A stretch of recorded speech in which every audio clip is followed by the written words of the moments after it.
Okay.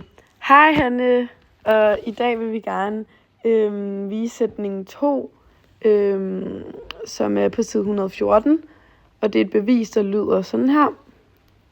Hvis f af x og g af x er differentiabel i x0, så er f plus g af x også differentiabel i x0. Med differentialkoefficienten, som er f plus g mærke x0 er lig med f mærke x0 plus g mærke x0.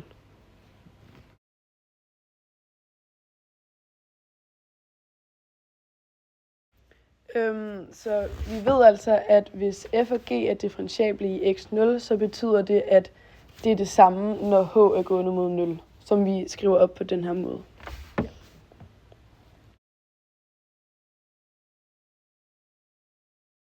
Og vores bevis følger altså tretrinsreglen. Så vi vil starte med trin 1, hvor jeg lige opskriver differentialkoefficienten, som også til kanthældningen, som er et lidt nemmere ord, og som jeg opskriver nu.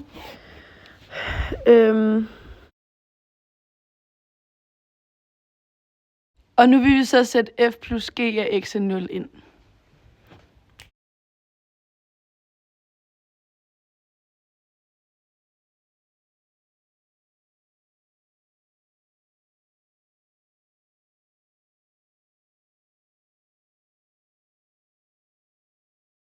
Nu er vi så nået til trin 2, hvor vi vil omskrive til noget, vi kan arbejde videre med.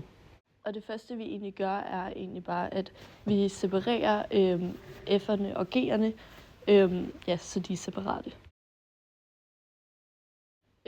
Men her så får vi så en parentes over til højre, som vi så skal hæve ved at gange minuset ind i parentesen.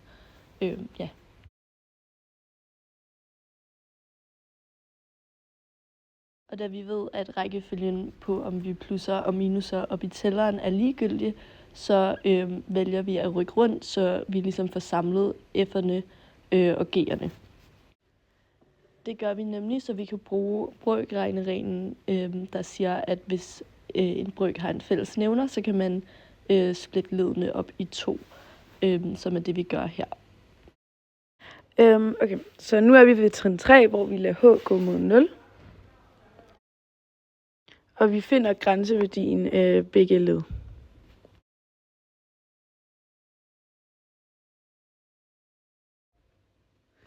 Og når vi så skriver det op, så kan vi så se, at det er det samme, som vi ligesom slog fast i starten.